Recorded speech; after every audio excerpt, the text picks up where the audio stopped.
Diri saya besar, ketika saya dikecilkan orang, saya tak bahagia.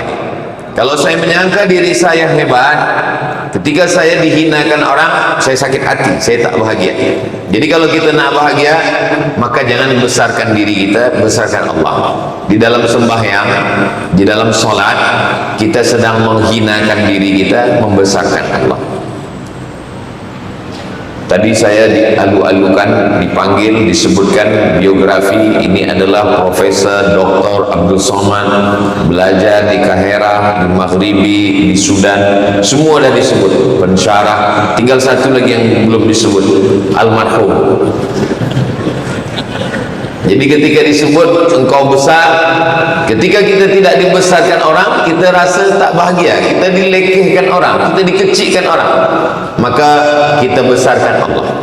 Sebesar apapun kita dalam pandangan manusia, kita tetap angkat tangan, yang paling besar adalah Allah. Allahu Akbar. Kalau kita dah besarkan Allah, maka tak ada yang lebih besar lagi daripada Allah. Kalau kita dikecilkan Allah, memanglah kita kecil. Tu'izzu man tasha wa tudhillu man tasha. Siapa yang mahu engkau besarkan, dia jadi besar. Siapa yang mau engkau hinakan, dia akan jatuh. Maka kita serahkan semua pada Allah. Dua kali kita ulang. Kali pertama Allahu Akbar, kali yang kedua Allahu Akbar kabira. Selepas itu, setelah kita memperakui bahwa kita ini kecil, yang besar hanya Allah, selepas itu kita katakan walhamdulillahi katsira. Segala puja-puji hanya milik Allah, bukan milik engkau Abdul Somad. Sehingga kalau ada orang yang tidak memuji, tidak kecewa. Pujian tidak membuat tinggi melambung, hinaan tidak membuat sedih hati dan murung. Kenapa? Karena semua kita dah balikkan pada Allah Subhanahu wa ta'ala. Itulah manakala kita dapat berita duka cita ada meninggal, kita katakan inna lillahi wa inna ilaihi raji'un. Sebab semuanya akan balik kepada Allah, datang daripada Allah, kembali kepada Allah, bukan punya kita. Seorang perempuan meninggal suaminya, lalu datang jiran, kawan, sahabat bagi kesabaran. Sabar puan, jangan sedih hati, semua ini milik Allah, semua kembali pada Allah. Kata istrinya, memanglah saya dah balikkan semua pada Allah. Inna lillahi wa inna ilaihi raji'un. Semua balik kepada Allah Subhanahu wa ta'ala. Maka pada waktu pagi dan petang kita disunnahkan membaca lepas subuh, awal pagi, lepas maghrib, awal malam.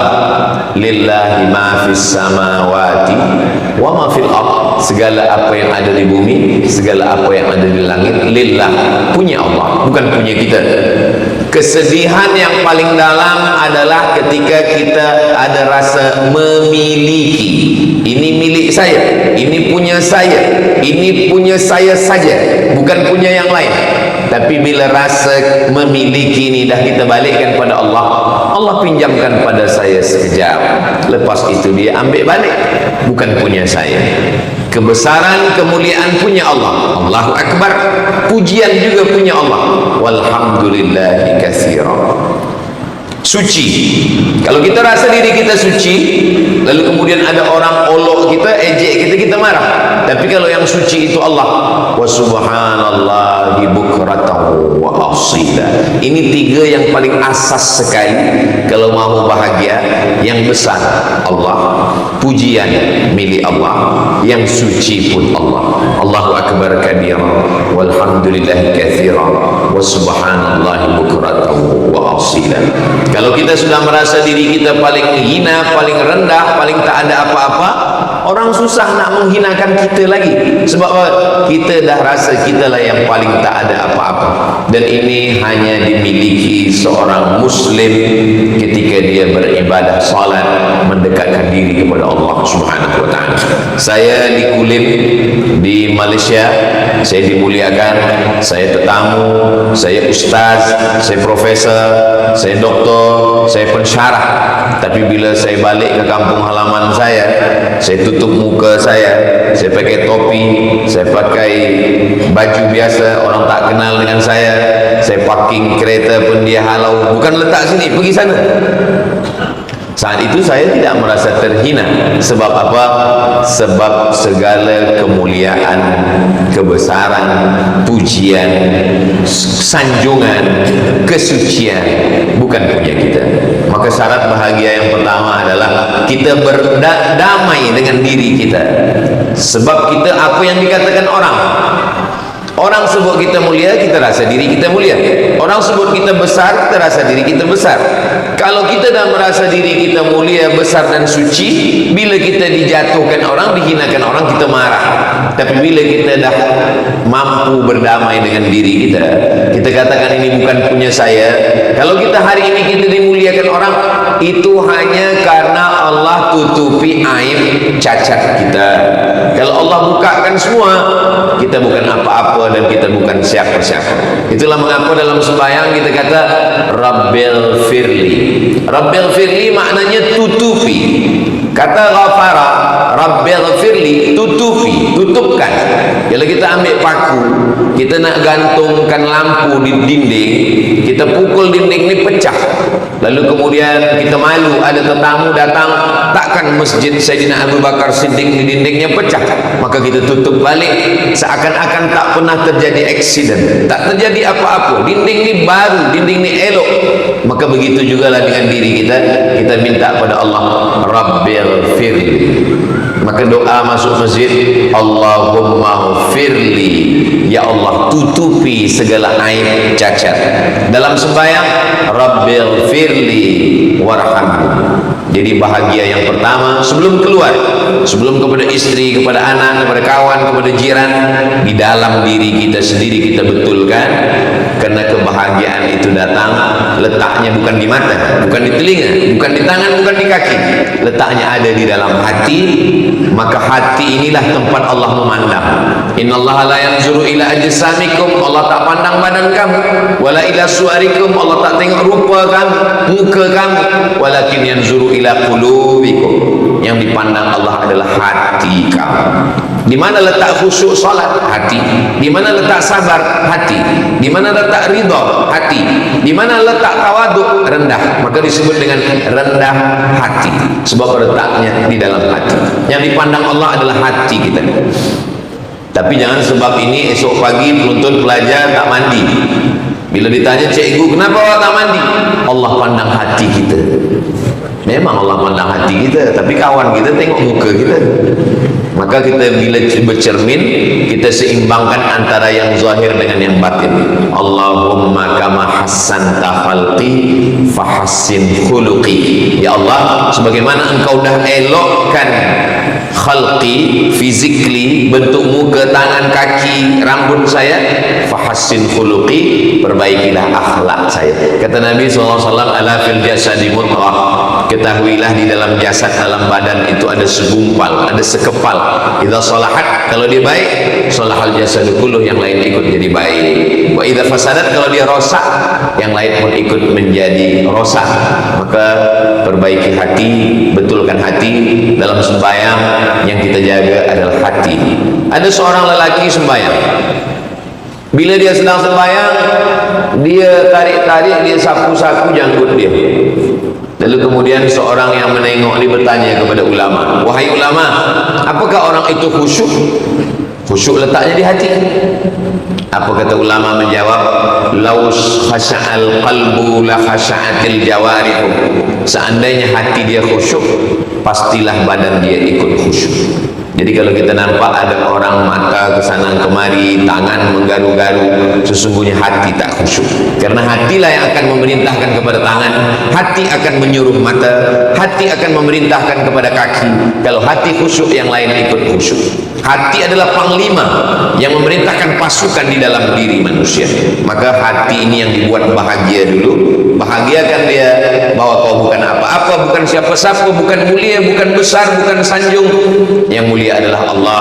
Selepas itu barulah datang kebahagiaan dari Allah Subhanahu wa ta'ala. Sedar diri, perhatikan diri. Kata Abu Darda, At-tafakkur sa'ah, berpikir merenung sesaat, khairun min qiyami lailah, lebih baik daripada sembahyang semalam suntuk. Dari isya sampai subuh kita sembahyang, selepas itu kita merasa kitalah yang paling mulia. Tapi kalau kita bertafakkur, berpikir sesaat, sejenak, sebentar, sekejap, baru kita sadar bahwa kita ini sebenarnya bukan apa-apa dan bukan siapa-siapa. Kemuliaan datang daripada Allah Ta'ala.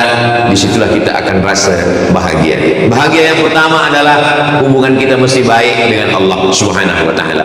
Di awal sembahyang, 4 ini kita serahkan pada Allah. Inna salati wa nusuki wa mahyaya wa mamati lillah. Salati, sebab ada orang bangga dengan salatnya. Malam tadi saya tahajud, witir, pagi tadi saya duha, qabliyah, ba'diyah, zikir. Kita katakan inna salati, ibadah saya, umrah saya, jihad saya, sedekah saya, wa nusuki, hidup saya, perjuangan saya, wa mahyaya, mati saya, wa mamati, inna salati wa nusuki wa mahyaya wa mamati lillahi rabbil alamin. Itu maka salat itu khusyuk. Khusyuk itu adalah merenung, perenungan, bertafakkur, berfikir. Sebab banyak orang sembahyang tapi dia tidak berfikir, tak sempat dia memikirkan apa yang dia baca. Maka kata Syekh Atiyah, kata Syekh Ali Jum'ah, ulama besar Al-Azhar Kahirah, kita membaca, mulut itu memang betul-betul bergerak, dibaca Allahu Akbar kabira walhamdulillahi katsira wa subhanallahi bukratan wa asila, dan bernafas. Sebab nafas itu juga menolong kita untuk khusyuk. Saya membagi iftitah itu dalam 4 nafas. Allahu Akbar kabira walhamdulillahi katsira wa subhanallahi bukratan wa asila, wajjahtu wajhiya lilladzi fatara as-samawati wal arda hanifan musliman wa ma ana minal musyrikin, inna salati wa nusuki wa mahyaya wa mamati lillahi rabbil alamin la syarika lahu wa bidzalika umirtu wa ana minal muslimin. Sebab kalau kita tak atur nafas, kita tak cakapkan di mulut, kita tak merenung. Ada orang yang sholat iftitah, fatihah, ayat, 1 nafas semua selesai. Ini bukan mazhab Hanafi, bukan mazhab Maliki, bukan mazhab Hambali, bukan mazhab Syafi'i. Ini mazhab Valentino Rossi. Kita ini sembahyang ini bukan setakat nak menggugurkan kewajiban saja, tapi kita ingin bahagia dalam menjalani hidup. Maka kita atur hati kita dengan Allah Subhanahu wa Ta'ala. Kalau kita tengok-tengok dalam bacaan sembahyang itu, semuanya pada pujian. Kenapa? Sebab manusia ini kalau dipuji senang, kalau dipuji bahagia, kalau tak dipuji tak senang. Cuba tengok bangkit dari rukuk, Rabbana lakal hamdu mil'us samawati wa mil'ul ardi wa mil'u ma syi'ta min syai'in ba'd. Pujian tegak, alhamdulillahi rabbil alamin, pujian. Rukuk, subhana rabbiyal a'la, maha suci. Sujud, subhana rabbiyal azimi, rukuk. Sujud, subhana rabbiyal a'la.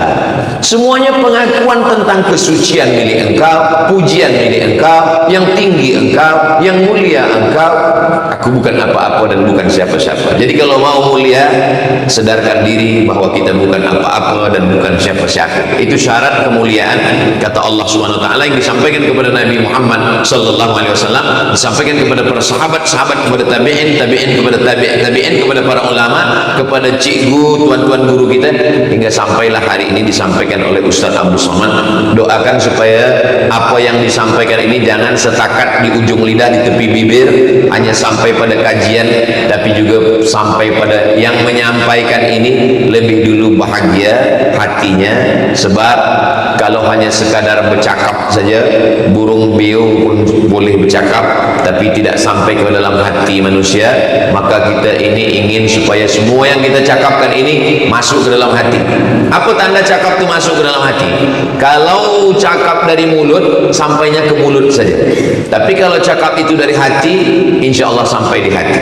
Saya tak tanya tuan-puan sekalian, sebab bila saya tanya apakah sampai ke hati, saya takut nanti jamaah cakap tak sampai ke hati, berarti yang bercakap ini pun tak dari hati, hanya sampai di mulut saja. Kita berusaha dari mulut sampai ke hati, insya Allah. Amin ya rabbal alamin. Yang pertama, sembahyang. Yang kedua adalah birrul walidain, Jadi yang pertama ini kepada Allah, yang kedua baru kepada manusia. Birrul walidain itu simbol hablum minan nas. Kenapa ayah dengan ibu? Sebab mereka lah manusia yang paling dekat dengan kita. Ayah, ibu. Sebelum kenal dengan istri. Kenal dengan istri masa umur 20, 25. Lepas sekolah kerja baru kenal dengan istri. Orang pertama yang kita kenal adalah ayah, ibu. Yang masih hidup kita berbakti, kita buat baik. Yang sudah meninggal, Rabbighfirli wa liwalidayya warhamhuma kama rabbayani shaghira. Dalam Al-Quran dikatakan hablum minallah, hablum minan nas. Dalam hadis dikatakan as-salah, selepas itu birrul walidain. Mesti baik kepada manusia. Kalau mau bahagia, maka kita mesti baik kepada manusia. Ada orang ketika mati menghadap Allah Subhanahu wa taala, sembahyangnya banyak, zakat tak kurang, sedekah pagi petang, zikir tak putus, hatam Quran. Tapi apa kata Nabi? Ya'ti yaumal qiyamah, dia datang pada hari kiamat. Syatama hadza, mulutnya kasar mencaci maki si fulan. Qadhafa hadza, menuduh si fulan. Wa safaka dama hadza, menumpahkan darah si fulan. Wa akala mala hadza, memakan harta si fulan. Wa daraba hadza, memukul si fulan. Dia tak bahagia. Sebab apa? Sebab dia tidak membahagiakan orang lain. Ketika kita membahagiakan orang lain mendoakan kita, lalu turun kebahagiaan dari Allah. Huwallazi anzalas sakinata fi qulubil mu'minin. Allah yang menurunkan kebahagiaan ke dalam hati orang yang beriman. Memang hati ini dalam diri kita. Kita bawa dari mula kita dalam rahim ibu kita sampai ke dunia, tapi dia bukan punya kita. Hati ini punya Allah. Maka kita selalu minta, ya muqallibal qulub, engkau yang membalikkan hati. Kadang jaga kita di waktu pagi, hati kita suntuk, susah. Padahal semua ada, rumah ada, motosikal ada, kereta ada, tapi hati kita susah, hati kita suntuk. Kita pun tak tahu. Itu menunjukkan bahwa hati bukan punya kita. Apa yang dicari orang? Orang pergi, maaf, ke tempat diskotik, orang dengar musik, orang makan macam-macam. Sebenarnya yang dia inginkan adalah ketenangan hati. Makan nasi tak tenang, minum tea tak tenang, makan baru tenang. Ketenangan yang bukan dari Allah Subhanahu wa taala. Yang kita inginkan adalah ketenangan dari lubuk hati yang paling dalam, sebab kita berbuat baik pada orang lain. Siapa orang yang paling baik? Orang yang paling bermanfaat. Siapa orang paling mulia? Orang yang memuliakan orang lain. Siapa orang paling baik? Orang yang membuat baik pada orang lain. Maka dalam Islam diajarkan khairun nas, sebaik-baik manusia, anfa'uhum linnas, dia boleh bermanfaat buat orang lain. Dalam Islam diajarkan pelepah kayu pun bermanfaat buat orang lain. Nabi ambil pelepah kurma, fasyaqqahu nisfain, Nabi belah dua. Selepas itu Nabi cucukkan ke kubur. Sahabat heran, lima fa'alta hadza, kenapa engkau lakukan ini ya Rasulullah? Apa manfaat daripada membelah pelepah kurma, mencucukkannya ke kubur? Kata Nabi, la'allallah an yukhaffifa 'adzabahum ma lam yaybasa. Semoga azabnya ringan selama pelepah kurma ini basah. Lalu kata Imam Nawawi bagi komen terhadap hadis ini dalam kitab Al-Minhaj Syarah Sahih Muslim Ibn Al-Hajjaj, kalau tasbih pelepah kurma sampai pada orang mati, apalagi tasbih, tahlil, tahmid dan bacaan Quran orang beriman. Itulah kenapa kalau jiran, kawan, sahabat kita meninggal dunia, kita bacakan Al-Fatihah, Qul huwallahu 3 kali, Al-Falaq sekali, An-Nas sekali, pangkal Al-Baqarah alif lam mim sampai wa ulaika humul muflihun, ayat kursi, ujung Al-Baqarah lillahi ma fis samawati, kita bacakan Yasin, ditutup dengan tahlil afdhalul dzikri fa'lam annahu la ilaha illallah. Sebab apa? Sebab dia kawan, jiran, sahabat. Kita tak boleh balas budi baik dia. Apa kata orang Melayu, pisang emas buat belayar, masak sebiji dalam peti, hutang emas dapat dibayar, hutang budi dibawa mati. Maka kalau kita tak sempat balas kebaikannya, kirimkan Al-Fatihah, lalu dikubur. Walaupun saya tak kenal minta kubur siapa. Dalam perjalanan tadi di atas bukit saya tengok ada kubur, lalu dalam hati saya bacakan Assalamualaikum ya ala diyar minal mu'minin wa inna insyaallah bikum lahiqun yarhamullahu mustaqdimina wal mustakhirin, nasallallahu lana wa lakumul afiyah. Saya tak hafal yang panjang Ustaz, hafaz yang pendek saja. Assalamualaikum ya ahlal kubur. Yang pendek pun tak hafaz, gerak-gerakkan saja mulut supaya kawan kita tak tahu apa yang kita baca. Kita tetap doakan Allah maghfir lahum warhamhum wa'afihim wa'fu anhum. Macam mana kita boleh bermanfaat buat orang lain? Hari ini kita tengok manusia, dia tak berfikir apa manfaat dia untuk orang lain, tapi dia banyak memanfaatkan orang lain. Apa yang boleh saya ambil dari si fulan, apa yang boleh saya ambil dari si fulan. Orang macam ini maka sampai bila-bila dia tidak akan bahagia. Kenapa? Karena kebahagiaan dia hanya karena boleh mengambil manfaat dari orang lain. Kalau boleh ambil manfaat dari dia, bahagia. Tak boleh ambil manfaat dari dia, tak bahagia. Sedangkan kita, sebesar apa kita boleh menolong orang lain, bila Allah akan menolong kita? Wallahu fi aunil abdi ma kana al-abdu fi auni akhi. Allah akan menolong seorang hamba bila mana hamba itu mau menolong saudara.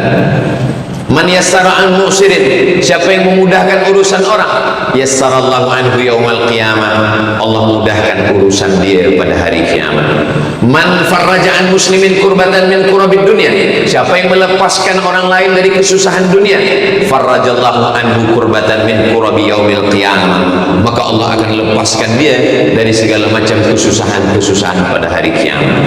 Jadi kalau boleh kita memudahkan urusan orang, membagikan kemudahan-kemudahan, maka itu semua adalah, tapi bukan berarti bagi kemudahan lalu kita rosakkan semua perundang-undangan, bukan itu maksudnya. Kalau memang boleh mudah, kita mudahkan orang. Nah, bukan maknanya saya ustaz, lalu datang orang baru bertobat, dia tanya, saya nak mudah-mudahkan. Ustaz Abdul Somad, saya ini orang jahat, saya baru bertobat, bagilah kemudahan. Berapa sembahyang yang wajib ustaz? Karena kamu baru bertobat, saya bagi kemudahan, yang wajib satu saja, Idul Fitri saja. Itu tak betul. Kalau memang yang wajib 5, sampaikan 5, subuh, zuhur, asar, maghrib, isya. Saya belum hafaz iftitah lagi ustaz, baca rukunnya saja, Al-Fatihah saja. Al-Fatihah pun saya tak hafaz ustaz, baca 7 ayat macam Al-Fatihah. Jangankan 7 ayat macam Al-Fatihah, Al-Fatihah pun saya tak hafaz, baca bismillah 7 kali. Bismillahirrahmanirrahim, bismillahirrahmanirrahim, bismillahirrahmanirrahim, bismillahirrahmanirrahim, bismillahirrahmanirrahim, bismillahirrahmanirrahim, bismillahirrahmanirrahim. Sama dengan 7 ayat. Bagi mu'allaf yang baru masuk Islam, belum hafaz Al-Fatihah, masuk Islam pukul 11, pukul 1 sembahyang zuhur, dia belum hafaz lagi. Fatihah rukun sembahyang, la salata liman lam yaqra bi fatihatil kitab. Itulah cara dia. Nanti asar maghrib dia dah hafaz Al-Fatihah 7 ayat, baru dia teruskan. 7 kali basmalah pun tak sanggup, mati aja. Apa lagi yang boleh kita lakukan? Perbuatan baik kita lakukan, membahagiakan orang lain. Kata Nabi, idza tabakhta, kalau engkau memasak, fa'akfir ma'ah, banyakkan kuah. Kalau masak, banyakkan kuah.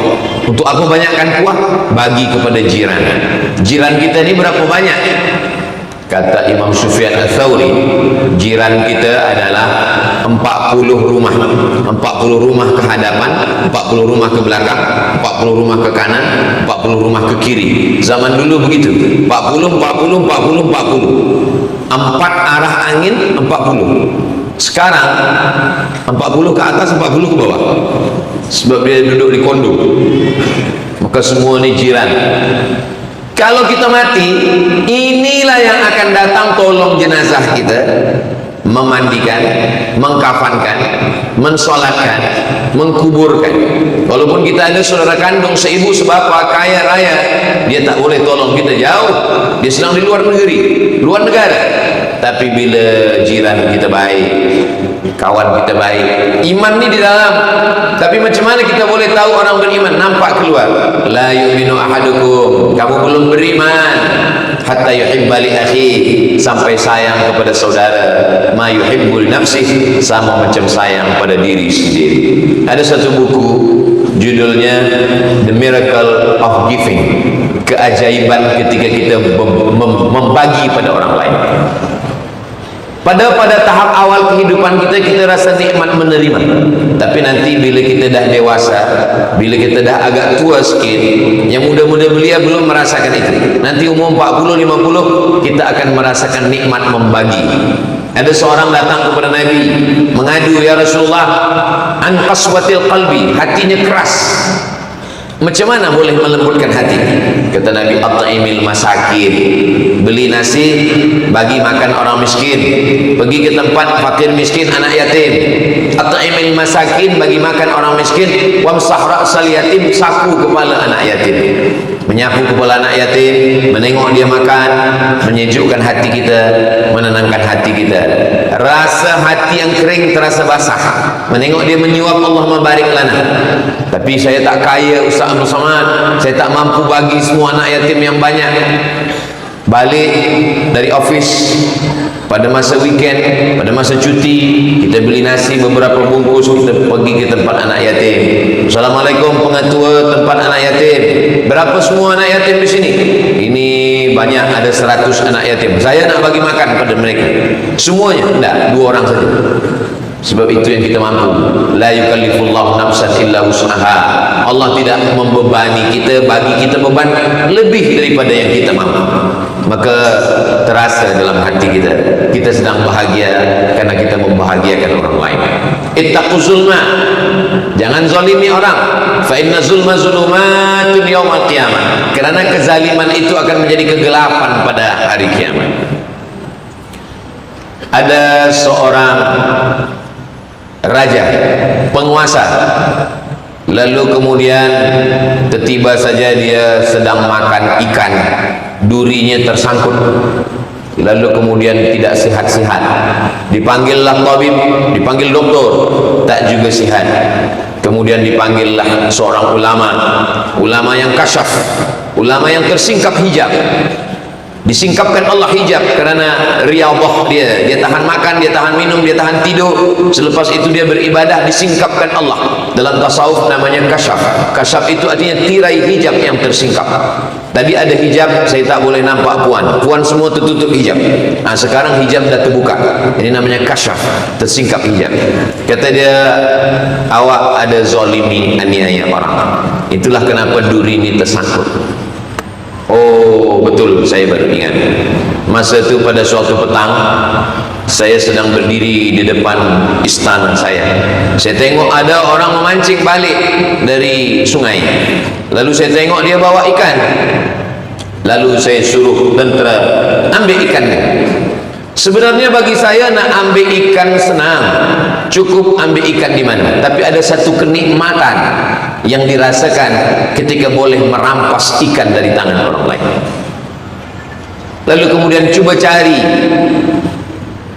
tukang pancing yang ikannya kena rampas itu, apa agaknya doa dia kepada Allah. Kemudian setelah dicari tukang pancing, lalu kemudian tukang pancing ditanya, semasa ikan engkau dirampas, apa yang engkau mintakan pada Allah? Saya orang miskin, di rumah tak ada ikan, saya pergi mencari ikan. Selepas ikan dapat, anak dan istri saya sedang menunggu di rumah, semua dah siap dimasak, mereka tinggal menunggu ikan saja lagi. Rupanya ikan ini dirampas. Lalu apa doa kamu kepada Allah? Doa saya kepada Allah pendek saja, ya Allah, Raja sudah menunjukkan kuasanya, maka tunjukkanlah kuasa engkau. Ittaqu zulma, jangan buat zalim. Fa inna zulma zulumatun yaumal qiyamah, kerana kezaliman akan menjadi kegelapan pada hari kiamat. Maka kita dilarang Allah buat zalim. Kata Allah Subhanahu wa taala dalam hadis qudsi, inni haramtu zulma ala nafsi, aku mengharamkan zalim terhadap diriku. Fala tazalamu, jangan menzalimi, jangan menganiaya orang. Walaupun bagi orang itu tidak perbuatan zalim, tapi bagi kita di hadapan Allah, dia akan memberatkan hisab kita pada hari kiamat. Dalam kitab tasawuf, nama kitabnya Ar-Risalah Al-Qushairiyah, ditulis oleh Imam Al-Qushairi. Dulu kita dah khatamkan di bulan Ramadan. Semasa COVID-19 saya tak boleh keluar mengajar, tak boleh ke masjid, tak boleh ke padang, jadi kita khatamkan Al-Risalah Al-Qushairiyah online. Masih ada videonya, boleh ditonton ulang. Ada seorang balik kenduri, balik dari kenduri itu tersangkut daging di celah giginya. Lalu kemudian dia tak sabar nak balik sampai ke rumah, lalu dia ambil ranting pokok kayu, dia ambil, dia patahkan. Sesiapa pun di antara kita ini, kalau ada pokok kayu di depan rumah kita lalu ada orang ambil ranting, kita tak rugi sikit pun. Bagi kita itu sesuatu yang kita tahu dengan kita tak tahu sama saja. Rupanya hisabnya amat sangat lama di akhirat. Kenapa hisabnya lama? Karena sudah mengambil satu ranting. Kalau satu ranting saja kita ambil, hisab kita lama, apalagi kalau bukan ranting, pokok kayu itu betul kita ambil dengan tanah-tanahnya sekali. Kata Nabi SAW, siapa yang mengambil sempadan, ini rumah tuan, ini rumah saya, ini tanah saya, ini tanah tuan, lalu kita tegakkan pancang sempadan, lalu malam-malam tak ada orang menengok, semua sedang tertidur lelap, lalu kita ambil tiang pancang, kita alihkan satu jengkal. Kata Nabi SAW, man qata'a, siapa yang memotong sempadan pancang, shibran, qaida shibrin, satu jengkal, tuwiqa, maka lehernya akan dililit sab'i aradin, 7 lapis tanah, sejengkal 7 lapis tanah ke bawah akan dililitkan. Tuwiqa, tuwiqa maknanya akan dililitkan di lehernya di hadapan Allah Subhanahu wa taala. Manakala saya sampaikan tentang sejengkal tanah sempadan, lalu kata jamaah, alhamdulillah Ustaz Abdul Somad, saya tak pernah ambil sejengkal. Berapa? 5 meter saya ambil. Macam mana azab kita di hadapan Allah Subhanahu wa taala. Kalau dosa kepada Allah, kita pergi umrah, menangis di pintu Ka'bah, labbaik Allahumma labbaik, habis tawaf, sa'i, tahallul, cukur rambut semua. Macam mana kepala kita bersih dari rambut, begitulah badan kita bersih dari dosa. Sembayang, orang yang sembayang 5 waktu, subuh, zuhur, asar, maghrib, isya, sama macam orang buat rumah di tepi sungai. Mandi satu hari 5 kali, mandi subuh, mandi zuhur, mandi asar, mandi maghrib, mandi isya, tambah 2 kali lagi, mandi duha, mandi tahajud malam, bersih, tak ada daki, tak ada kotor di badan. Tapi itu kalau kepada Allah. Adapun kepada kawan, kepada sahabat, kepada jiran, maka tak boleh dengan hanya setakat taubat, solat sunat taubat. Maka Nabi SAW tak ada aniaya orang. Itu kenapa Nabi bahagia, sebab dia tak ada buat aniaya pada orang, tak ada zalim pada orang. Nabi meninggal hari Isnin, 5 hari sebelum meninggal hari Rabu. Rabu, Khamis, Jumat, Sabtu, Ahad, Isnin. Rabu, Khamis, Jumat, Sabtu, Ahad, Isnin. Hari Rabu Nabi naik ke atas mimbar. Apa kata Nabi? Man jalattu lahu zahran, siapa yang pernah kena cambuk, aku mencambuk kuda, rupanya dia ada di balik kuda itu dan ujung cambuk ni kena belakang dia, kena pundak dia. Hadza zahri, ini pundak Muhammad, falyastaqim minhu, sila balas. Man kuntu syatamtu lahu irdan, siapa yang cakapku menyakiti perasaannya, tersinggung dia kerana cakap saya, kata Nabi, hadza irdi, ini harga diri saya, sila balas. Siapa nak balas, balaslah. Sahabat semua tertunduk, mereka tak nak balas, mereka cintakan Nabi, mereka dah maafkan Nabi lama lagi, sebelum Nabi buat pun mereka dah bersih hati. Kata Nabi, siapa yang ada aku pinjam wangnya, lalu sekarang dia nak minta balas sebab aku lupa. Tegak seorang sahabat Nabi. Apa kata Nabi? Apa kata sahabat? Inna laka alayya 3 darahim, engkau ada hutang 3 dirham. Wang emas namanya dinar, wang perak namanya dirham. Zaman Nabi tak ada duit kertas, yang ada duit perak dan emas. Kata Nabi kepada sahabat Fadl bin Abbas, saudara kandung Abdullah bin Abbas, anak Abbas bin Abdul Muttalib, sepupu Nabi, sewali Nabi, ayah Nabi dengan adik beradik kandung. Kata Nabi kepada Abbas, idfa' ya Fadl, bayarkan wahai Fadl. Aniaya zalim jangankan kepada orang Islam, orang tak Islam sekalipun tak boleh kita aniaya. Nabi SAW meninggal. Ketika Nabi meninggal, baju besinya hilang. Baju besi dipakai untuk perang supaya pedang tak mengenai jantung. Kalau kena tangan kita masih boleh hidup, tapi kalau kena jantung, bocor jantung, darah tumpah mati, maka kena pakai baju besi. Baju besi Nabi hilang, dicari-cari mana baju besi. Rupa-rupanya baju besi Nabi wadir'uhu marhunatun inda Yahudiyin, di tangan orang Yahudi. Sahabat bertanya, wahai Yahudi, dari mana kau dapat baju besi? Baju besi ini dipinjamkan Nabi kepada saya sebagai gadai, sebab dia minjam 30 sak gandum. Bithalathina sa'an, 30 sa' gandum dia pinjam pada saya sebagai jaminannya, garantinya adalah baju besi. Lalu sahabat menebus, bayar 30 sa' gandum, baju besi diambil balik kepada Yahudi yang tak Islam. Begitulah Islam mengajarkan kita, kalau mau bahagia kita mesti bersih dua, bersih kepada Allah, bersih kepada hamba Allah. Selepas itu macam kita mengkacau minuman, di awal itu berkacau semua, airnya, kopinya, teanya dengan gulanya sekali, tapi selepas kita biarkan, dia akan mulai jernih, dia akan mulai tenang. Begitulah hati kita. Hati kita kalau hubungan baik kita dengan Allah, baik kepada manusia, lalu kita biarkan, maka dia akan terasa tenang. Disitulah kebahagiaan.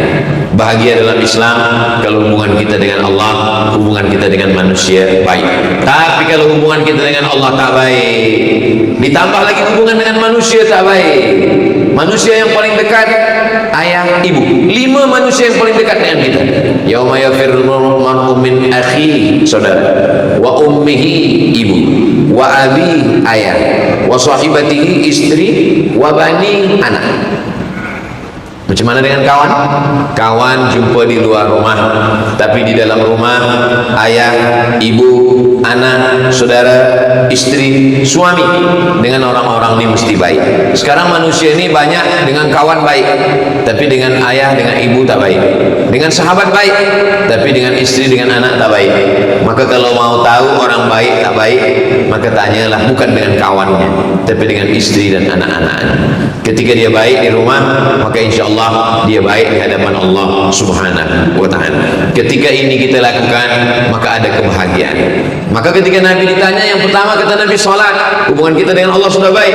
Yang kedua dengan birrul walidain sudah baik. Yang ketiga al-jihadu fi sabilillah. Jihad ini adalah melawan semua permintaan hawa nafsu. Nafsu kita ingin kita tidur subuh, lawan sembahyang subuh. Nafsu kita ingin pegang ini duit, lawan bayar zakat. Nafsu kita ingin tengok yang macam-macam, lawan tengok Al-Quran. Nafsu kita, apapun kata nafsu, lawan. Walladzina jahadu fina, orang yang bermujahadah melawan hawa nafsunya, lanahdiyannahum subulana, maka kami akan tunjukkan jalan-jalan kami.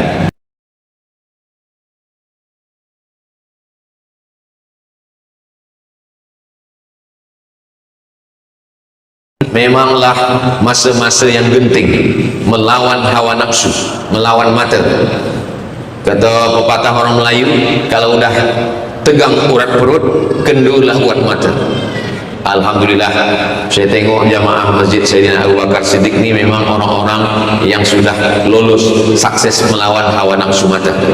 Mata boleh ditahan, perut boleh ditahan, hati boleh ditahan, pikiran boleh ditahan. Tapi ada yang tak boleh ditahan. Mata boleh ditahan, telinga boleh ditahan, tangan boleh ditahan, tapi ada yang tak boleh kita tahan. Apa dia? Fikiran. Fikiran tak boleh kita tahan. Dia akan bercakap terus. Apapun yang nampak orang besar pakai baju kecil, orang kecil pakai baju besar, bercakap dalam fikiran. Maka fikiran ini yang paling jahat. Yang jahat bukan kolesterol. Apa yang paling jahat dalam badan kita ini? Bukan kolesterol, bukan gula, bukan kambing. Sekarang banyak orang tak nak makan kambing, dia kata kambing jahat. Kambing tak jahat. Yang jahat adalah fikiran kita. Fikiran kita berkata ini penyakit, ini tak betul, orang tak betul, ini salah, ini. Fikiran kita berkata terus. Maka kata Nabi SAW, jangan ada kata kalau. Sekali kalau, itu pintu setan masuk ke dalam. Saudara-saudara saya yang baru saja kemalangan, ayah meninggal, suami meninggal, ibu meninggal, datang kalau.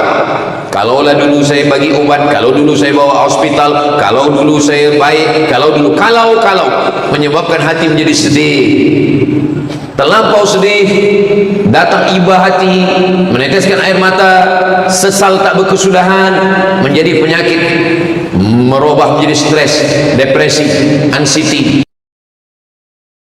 Ia kalau mati, kalau tak mati, maka fikiran ini yang paling jahat. Macam mana kita menghentikan ini? Kenapa Allah bagi dia harta? Kenapa Allah buat dia kaya? Kenapa Allah buat dia selesa? Kenapa Allah? Kenapa? Maka menghentikan fikiran ini adalah zikir. Saya sampai hari ini, walaupun ibu saya, mak saya sudah meninggal 5 tahun, 18 Mac 2019, 6 tahun, tapi pikiran saya tetap berpikir, kenapa dulu saya tak bawa jalan ke Malaysia, kenapa dulu saya tak bawa berubat, kenapa dulu saya tak bahagiakan, kenapa menghentikan pikiran itu adalah zikir. Maka bila datang pikiran macam-macam, saya terus bacakan untuk almarhumah Al-Fatihah. Apa zikir? Subhanallah zikir, Alhamdulillah zikir, Allahu Akbar zikir, la haula wala quwata illa billah zikir, Allahumma sholli ala sayyidina Muhammad zikir, membaca Al-Quran zikir.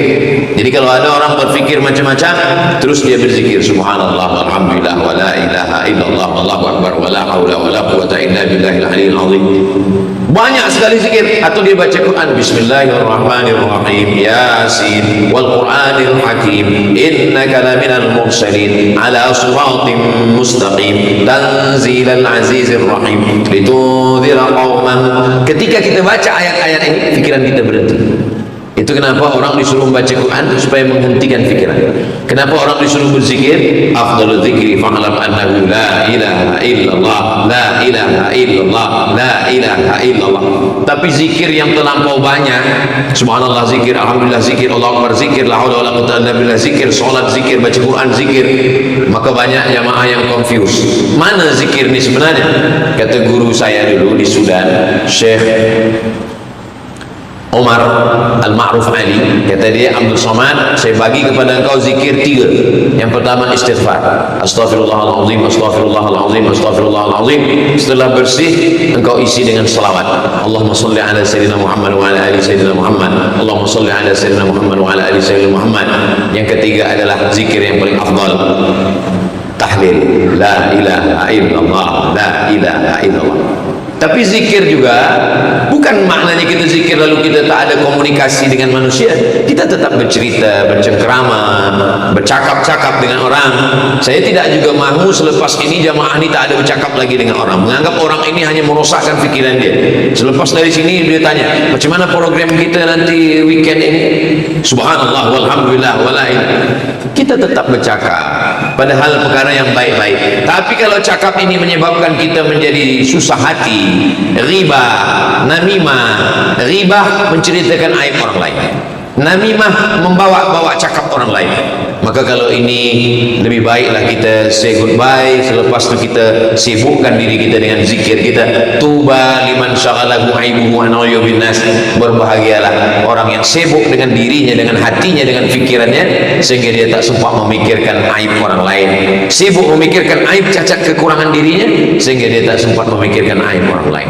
Syarat bahagia 3: perbaiki hubungan dengan Allah, perbaiki hubungan dengan manusia, kendalikan hawa nafsu, banyak berzikir, maka insya Allah kita bahagia. Bahagiakah Ustaz Abdul Somad?